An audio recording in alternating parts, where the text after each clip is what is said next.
Hi hello welcome back to my channel. మనం ఈ సెషన్లో సీలోమ్ గురించి తెలుసుకోబోతున్నాం. సీలోమ్ అంటే బాడీ క్యావిటీ. సో ఈ వర్డ్ సీలోమ్ని కాయిన్ చేసిన వ్యక్తి వచ్చేసి Haeckel. So body cavity which is lined by the mesoderm is known as coelom. So ఇది ఒక డెఫినేషన్ అని చెప్పుకోవచ్చు, లేదా ఇంకో విధంగా కూడా మనం డిఫైన్ చేయొచ్చు. It is the fluid field space present between the body wall and visceral organs. Visceral organs అంటే ఎవరంటే ఇన్నర్ ఆర్గన్స్ని visceral organs అని అంటాం. So and lined by the mesodermal epithelium. Mesodermal ఎపిథీలియంని పెరిటోనియం అని అంటాం. దీన్ని చక్కగా అర్థం చేసుకోవడానికి మనం ఈ డయాగ్రామ్ని చూద్దాం. సో ఇలా ఉండదు హ్యూమన్ బాడీ, చాలా బాగుంటుంది. So this is the body wall. So outer ఇది ఎక్టోడమ్ నుంచి బాడీ వాల్ వస్తుంది. ఎండోడమ్ నుంచి ఇన్నర్ ఆర్గాన్స్ ఫామ్ అవుతాయి. వీటిని ఏమంటామంటే విజరల్ ఆర్గాన్స్ అని అంటాం. Inner organs are known as visceral organs. So ఇక్కడ అలిమెంటరీ కెనాల్ని గట్ క్యావిటీ అని చెప్పవచ్చు అనమాట. సో ఇక్కడ బాడీ వాల్కి ఒక మీసోడర్మల్ లేయర్ లైన్ చేస్తూ ఉంటుంది. అంతేకాకుండా లోపల ఉన్న ఇన్నర్ ఆర్గన్స్ అంటే గట్ క్యావిటీని కూడా లైన్ చేస్తూ ఒక మీసోడర్మల్ ఎపిథీలియం ఉంటుందన్నమాట. అంటే body cavity is lined by the peritoneum. అంటే మీసోడర్మల్ ఎపిథీలియంనే పెరిటోనియం అంటారని చెప్పినాను కదా. అలాగే లోపల ఉన్న ఇన్నర్ ఆర్గన్స్ కూడా మీసోడర్మల్ ఎపిథీలియంతో లైన్ చేయబడి ఉన్నాయి. ఈ ఇద్దరికి మధ్యలో అంటే body wall and visceral organs gut క్యావిటీకి మధ్య ఉన్న స్పేస్ని ఏమంటాము? సీలోమ్ అని అంటాం. బాడీ క్యావిటీ అని అంటాం. సో ఇక్కడ మనం చిన్న విషయం గుర్తుపెట్టుకోవాలి. ఒకవేళ ఎండోడమ్కి మధ్య ఉన్న ఎంటీ స్పేస్ని సీలోమ్ అని అనము. If ectoderm is lined by the mesodermal epithelium and also endoderm is also lined by mesodermal epithelium, ఇలా రెండు కూడా మీసోడర్మల్ ఎపిథీలియంతో లైన్ చేయబడి ఉండి వీటి మధ్యలో ఉన్న స్పేస్ని బాడీ క్యావిటీ ఆర్ సీలోమ్ అంటాము. Otherwise it is not a coelom. So ఎవరెవరిలో సీలోమ్ ఉంటుందో చూద్దాం. అనిమల్ ప్రాసెసింగ్ సీలోమ్, ఎవరిలో అయితే సీలోమ్ ఉంటుందో వాటిని సీలోమేట్స్ ఆర్ యూసీలోమేట్స్ అని అంటాం. సో ఫస్ట్ మనం బాడీ క్యావిటీ లేని యానిమల్స్ గురించి మాట్లాడదాం. So bilateral animals. సో సీలోమేట్స్లో ఏ యానిమల్స్లో అయితే బాడీ క్యావిటీ ఉండదో వాటిని ఏ సీలోమేట్స్ అని అంటాం. ఏ మీన్స్ ఆబ్సెంట్. ఇక్కడ సీలోమ్ ఈజ్ ఆబ్సెంట్ కాబట్టి ఏ సీలోమేట్స్ అని అంటాం. ఎగ్జాంపుల్ మనకు ప్లాటీహెల్మింథస్ వస్తుందన్నమాట. ఇది లోయెస్ట్ బైలేటరియన్స్ అని అంటాం.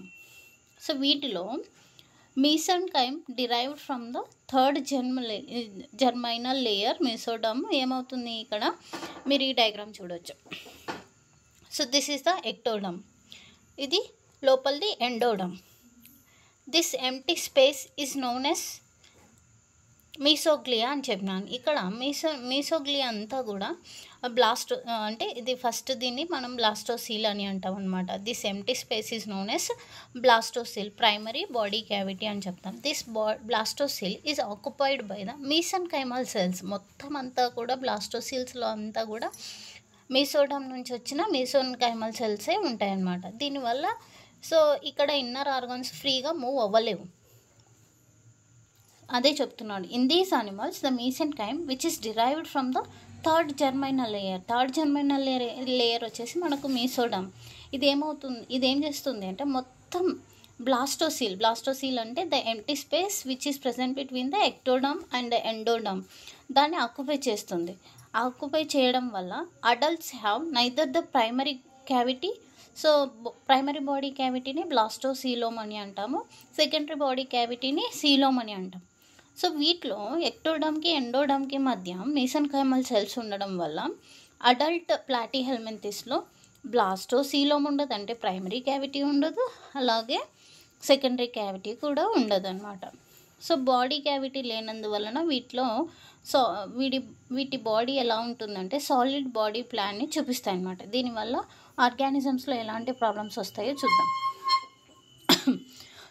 ఇక్కడ పెరివిజరల్ క్యావిటీ అంటే బాడీ క్యావిటీ లేనందువలన ఇంటర్నల్ ఆర్గన్స్ అంటే విజరల్ ఆర్గన్స్ ఫ్రీగా మూవ్ అవ్వలేవు. సో ఎందుకంటే ఇవంతా కూడా ఇన్నర్ ఆర్గన్స్ అన్నీ కూడా విజరల్ ఆర్గన్స్ అంతా కూడా మీసెన్కైమ్లో ఎంబెడెడ్ అయి ఉన్నాయి, సస్పెండ్ అయి ఉన్నాయి అన్నమాట. అసలు మూవ్ అవ్వలేవు.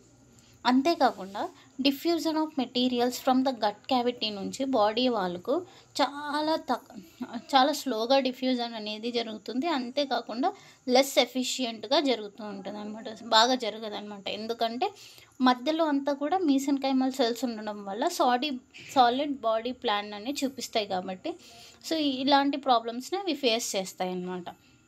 ఒకసారి మళ్ళీ డయాగ్రామ్ అబ్జర్వ్ చేయండి. So this is the ectoderm, this is the endoderm. Ectoderm నుంచి బాడీ వాల్ వస్తుంది, ఎండోడమ్ నుంచి గట్ క్యావిటీ ఇన్నర్ ఆర్గన్స్ వస్తాయి అన్నమాట. ఈ రెండిటికి మధ్యలో ఉన్న స్పేస్ని బ్లాస్టోసీల్ అని అంటాము. Blastocoel is the primary cavity. So this బ్లాస్టోసీల్ని మీసెన్కైమ్ సెల్స్ వచ్చి ఆక్యుపై చేయడం వల్ల ప్లాటీహెల్మింథస్లో ఐదర్ ప్రైమరీ క్యావిటీ ఉండదు ఆర్ సెకండరీ క్యావిటీ అయిన సీలోమ్ కూడా ఉండదు అనమాట. వీటి మధ్యలో ఇన్నర్ ఆర్గన్స్ అంతా కూడా ఫ్రీగా మూవ్ అవ్వలేవు, బికాజ్ అంతా కూడా మీసెన్కైమల్ సెల్స్ ఉండడం వల్ల. సెకండ్ టైప్ వచ్చేసి సూడోసీలోమిడ్స్. సో వీటిలో బాడీ క్యావిటీ ఉండదు, కానీ ఉన్నట్టుగా ఉంటుందన్నమాట. So here the body cavity is not lined by the mesodermal ఎపిథీలియంతో లైన్ చేయబడి ఉండదన్నమాట. అందుకనేసి వీటిని సూడోసీలోమిడ్స్. సూడో మీన్స్ ఫాల్స్ అనమాట. సీలోమ్ ఉండదు, కానీ సీలోమ్ చేసే పనులన్నీ కూడా వేరే క్యావిటీ చేస్తుంది కాబట్టి సూడోసీలోమిడ్, ఫాల్స్ సీలోమిడ్స్ అని అంటాం అనమాట. సో ఇట్లాంటివి మనకి ఆస్కియల్మెంతిస్లో కనిపిస్తుంది. లైక్ నెమటోడా, రోటిఫెరా అనేది మైనర్ ఫైలమ్. ఇంతేకాకుండా ఇంకా కొన్ని ఫైలమ్స్లో కూడా మనకు కనిపిస్తూ ఉంటుంది. ఇక్కడ ఎంబ్రియానిక్ డెవలప్మెంట్ టైంలో మీసెన్కైమ్స్, ఇందాక మనము ఏ సీలోమిడ్స్లో మీసెన్కైమ్ ఏం చేసినాయంటే మొత్తం బ్లాస్టోసీల్ని ఆక్యుపై చేసినాయి. ఇక్కడ అలా కాదు. సో ద బ్లాస్టోసీల్ ఎక్టోడమ్ని మాత్రమే ఆక్యుపై చేసి ఉంటుంది అనమాట. సో మీకు డయాగ్రామ్ చూపిస్తాను, మీరు ఇక్కడ చూడొచ్చు. This is the ectoderm and this is endoderm.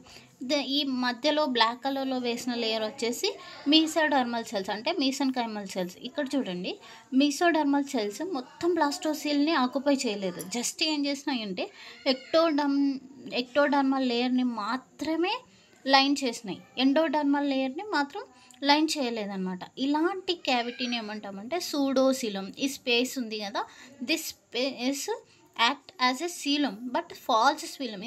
ఇది సీలోమ్ కాదు, కానీ సీలోమ్ చేసే పనులన్నీ కూడా ఇది చేస్తున్నందువలన దీన్ని సూడోసీలోమ్ అని అంటాం. సో ఇక్కడ మీసోడర్మల్ సెల్స్ ఎక్టోడమ్ని మాత్రమే లైన్ చేసి ఉంటాయి, ఎండోడమ్ని లైన్ చేయి ఉండవు. సో ఇట్లాంటి సీలోమ్ని సూడోసీలోమ్ అని అంటాం. And the space is filled with a fluid known as pseudocoelomic fluid. ఏదైతే అన్ఆక్యుపైడ్ పోర్షన్ ఉందో దాన్ని మనం సూడోసీలోమ్ అని అంటాం. దీంట్లో సూడోసీలోమిక్ ఫ్లూయిడ్ ఉంటుందన్నమాట. సో సూడోసీలోమిడ్స్లో tube within tube organisation అనేది మనకు కనిపిస్తుంది. ఒక ట్యూబ్లో ఇంకొక ట్యూబ్ అరేంజ్ అయినట్టుగా అనిపిస్తూ ఉంటుంది కాబట్టి tube within a tube organization అని అంటాం. సో ఈ సూడోసీలోమ్ వల్ల ఎలాంటి యూజెస్ ఉన్నాయో చూద్దాం. గట్వాల్కి ఎండోడర్మల్ సో మీరు ఇక్కడ డయాగ్రామ్ చూడండి. సో ఈ ఎండోడమ్ నుంచి గట్ క్యావిటీ అనేది డెవలప్ అవుతుంది. ఈ గట్ క్యావిటీకి మీసోడర్మల్ సెల్స్ లేకపోవడం వల్ల గట్లో ఉన్న న్యూట్రియన్స్ అన్నీ కూడా సీలోమ్లోకి ఈజీగా వచ్చేస్తాయి. Because the gut cavity is made up of endodermal cells కాబట్టి.